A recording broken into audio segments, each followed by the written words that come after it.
नमस्कार प्यार बच्चों, मैं अली सर अड्डा 24/7 के सीयूटी हिंदी मीडियम चैनल पर आप सभी का बहुत बहुत स्वागत करता हूं।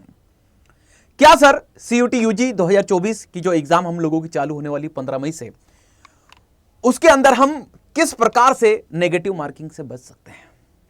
तो मैं अली सर आप लोगों से बहुत ही कम समय में, मतलब 5-7 मिनट आप लोगों को लूंगा और जो चीजें आप लोगों के साथ में शेयर करने वाला हूं आगामी एग्जाम में आप लोगों के लिए बहुत ही हेल्प करेंगी। क्या है सर? तो सुनिएगा बच्चा, इसमें आप लोग सभी ध्यान दीजिएगा। बात करें बच्चा कि जब आप 15 मई को पेपर देने जाओगे तो उसके अंदर सबसे पहले आप लोगों को मस्ट क्या करना है बेटा? तो आप लोगों के सामने जैसे ही पेपर आए, पहली बात सुनिएगा, जैसे ही आप लोगों के पास में पेपर आता है बेटा, पेपर आप लोगों के पास में आता है तो आप लोगों को क्या करना है बेटा? पेपर को आप लोगों को मिनिमम 3 राउंड में पढ़ना है बेटा। पेपर आए, चाहे आप डोमेन दे रहे हो, लैंग्वेज दे रहे हो, आप लोग जनरल टेस्ट का पेपर दे रहे हो, ठीक है बेटा, आप लोगों को 3 राउंड में मिनिमम उस पेपर को पढ़ना है। मैं सोल्व करने का तरीका बता रहा हूं आप लोगों को, कैसे हम नेगेटिव मार्किंग से बच सकते हैं। थोड़ा सा सुन ले बेटा पूरी वीडियो को बढ़िया से। पेपर 3 राउंड में आप लोगों को बेटा 3R का फॉर्मूला दे रहा हूं आप लोगों को, मिनिमम 3 राउंड में पेपर को पढ़िएगा। पहले राउंड में आप लोगों को क्या करना है, आप लोगों को फर्स्ट जो राउंड हो इसमें आप लोगों को सबसे पहले इजी क्वेश्चन निकाल लेना है। क्या कर लेना बेटा? आप लोगों के जो इजी समझ जाते हो आप लोग, जो पढ़ा हुआ आता है ना, कितने पढ़े हुए क्वेश्चन आए हैं, सबसे पहले आप लोगों को उन पे टिक कर लेना है, क्योंकि पेपर तो आपके पास में हार्ड कॉपी में आएगा ना, बिल्कुल। तो पेपर में टिक कर लीजिएगा कि ये मेरे को बन रहा है, इसका उत्तर सटीक बिल्कुल। मिनिमम आप 15 से 25 क्वेश्चन ऐसे निकाल लोगे जो आपने पढ़े हैं। इसके बाद क्या करना है सर? सेकंड राउंड में, ठीक है बेटा, सेकंड राउंड में आप लोगों के पास में ऐसे क्वेश्चन बचेंगे, ठीक है, जिसमें आप कंफ्यूज हो रहोगे कि ये वाला उत्तर है, मतलब वो डबल टिक करने वाला, मतलब समझ रहे हैं, मतलब ये भी हो सकता है, ये भी हो सकता है, 2 ऑप्शन में कंफ्यूज हो रहे होंगे, ठीक है। ऐसे क्वेश्चन को आप लोगों को थोड़ा सा टाइम लेके उन पे सोच विचार करके फिर आप लोगों को उसके, और ऐसे क्वेश्चन आपके पास में होंगे 5 से लेकर 7 क्वेश्चन। ये अनुभव से बता रहा हूं बेटा, 5 से 7 क्वेश्चन आपको पेपर में ऐसे मिलेंगे जो आप लोगों के लिए, या ज्यादा भी हो सकते हैं, 5 से लेकर 10 इसका रेशो कर दूं मैं, ठीक है, आप लोग पेपर में। देन फिर आप लोगों के लिए थर्ड स्टेप में, मतलब थर्ड राउंड आप लोगों का जो आएगा, इसमें ऐसे क्वेश्चन होंगे, ठीक है, जो आप लोगों के लिए नए होंगे, और नए क्वेश्चन की संख्या हो सकती है बेटा 2 से लेकर 5 तक, ठीक है। नए क्वेश्चन ऐसे जो तुम लोगों ने बुक में कहीं पढ़े ही नहीं है, लेकिन एनटीए ने उड़ते तीर मारे हैं, या बुक में भी पढ़े हैं तो आप लोगों ने उन पर ध्यान नहीं दिया है। ऐसे क्वेश्चन की संख्या 2 से लेकर 5 तक हो सकती है आपके पेपर के अंदर। तो 3 प्रकार से सबसे पहले इजी क्वेश्चन को आप लोगों को बढ़िया से निकाल लेना है। पेपर के गोला मत भरना है ओएमआर में, पहले पेपर के ऊपर टिक कर लीजिएगा, हाँ ये मुझसे बन रहे हैं बढ़िया से।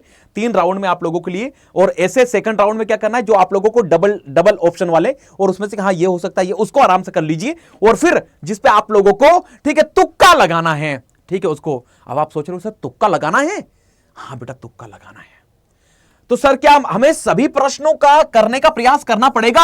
हाँ बेटा, तभी तो तू आगे बढ़ेगा, तेरे को छोड़ना कुछ नहीं। जैसे मान लो बेटा तुम जर्नल टेस्ट का पेपर दे रहे हैं, क्या दे रहे हैं बेटा? जर्नल टेस्ट का पेपर दे रहे हैं, या डोमेन का दे रहे हो, ठीक है, मैं डोमेन ही ले लेता हूं। डोमेन में ले लेते हैं हम लोग इतिहास। क्या ले लेते हैं बेटा? इतिहास का पेपर दे रहे हो। देखो इतिहास में 50 क्वेश्चन आएंगे, और 50 क्वेश्चन में से आपको करना होंगे 40 क्वेश्चन, लेकिन आप लोग देख रहे होगे 40 क्वेश्चन में से भी आपको, मतलब 50 में से भी 40 क्वेश्चन बन ही रहे हैं, आपके 35 क्वेश्चन बन रहे हैं, किसी के 36 बनेंगे, किसी के 34 बन रहे होंगे। मान लो कि आप लोगों को 5 क्वेश्चन ऐसे हैं, ठीक है, 40 में से जो 5 क्वेश्चन बन ही नहीं रहे हैं, तो सर क्या आप 35 क्वेश्चन ही करके हम लोग घर आ जाए? तो नहीं बेटा, 5 में चुदे तुक्का लगाना, मतलब तुझे सभी प्रश्नों को हल करना है।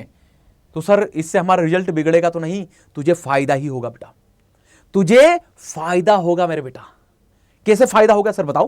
बेटा देखो, आप एक क्वेश्चन को देखो, एक क्वेश्चन के कितने नंबर हैं? 5 नंबर हैं।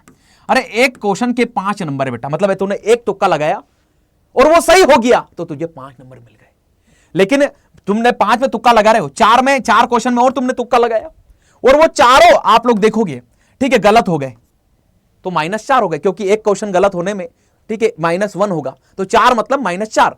अरे इन 5 में से एक भी सही हो गया तो यहां टोटल हम लोग देखें तो +1 ही हो रहा है तेरा, तो 1 नंबर का तो फायदा ही है ना। और तेरा नसीब बहुत अच्छे हुए मेरे बेटा, तेरे मतलब 5 क्वेश्चन में जो तुक्के लगा रहा है बेटा तू, 5 में से 2 क्वेश्चन सही हो जाते हैं, मतलब तेरे 10 नंबर हो गए। कितने हो गए बेटा? 10 नंबर हो गए। कितने नंबर हो गए? 10। और 3 क्वेश्चन गलत हो गए तो -10 में से -3 कर दो, तो 7 नंबर का फायदा हुआ तुझे तुक्का लगाने से बेटा। मैं इस चीज पे भरोसा नहीं करता, लेकिन बच्चों को कि पेपर हम कैसे अटेम्प्ट कर लें, पूरा हम लोग कर लें। मैं तो पढ़ाने वाली व्यक्ति हूं, ज्यादा पढ़ाने पे विश्वास रखता हूं कि बच्चों का जो पढ़ाएं हम वो आए, लेकिन पेपर में सब बच्चों के लिए ऐसा नहीं होता है, ये आप भी जानते हैं। इसीलिए तो उसको कहते हैं एग्जाम। नहीं तो ऐसा नहीं होता तो फिर हम और आप भगवान हो जाते साहब कि नहीं। तो इस चीज को ध्यान रखिएगा, ठीक है। और जब तुक्का लगाओ तब ये 2 बातें और भी याद रखिएगा, थोड़ा सा परीक्षक के नजरिए से जरूर सोचिएगा कि उसने किस वे में वो क्वेश्चन पूछे गए हैं आप लोगों से।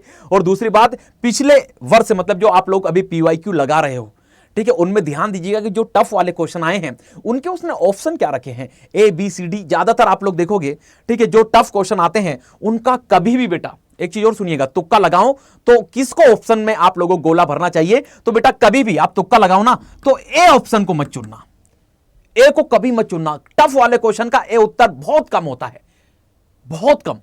हमेशा आप लोगों को जाओ तो B, ठीक है, B, C या D में जाना, A तो चुनना ही मत बेटा, है ना। हमेशा B, C, D इनमें से ही आप लोगों को चुनना है। तो इसको ध्यान रखिएगा, पेपर में अच्छा करोगे। 15 मई से लेकर आप लोगों की जो आगामी 24 मई तक जो पेपर चलने वाले हैं उसमें बहुत अच्छा करने वाले हो बेटा। लग के मेहनत करिए, ठीक है। और आप लोगों को एक चीज और बता दूं कि कल सुबह 8 बजे मतलब 14 मई को जो बच्चे जनरल टेस्ट वाले हैं इस वीडियो को देख रहे हैं, तो मैं आप लोगों के लिए जनरल टेस्ट के PYQ ला रहा हूं, तो सभी जुड़ना ना भूलिए। फिर मिलते हैं। जय हिंद, जय भारत।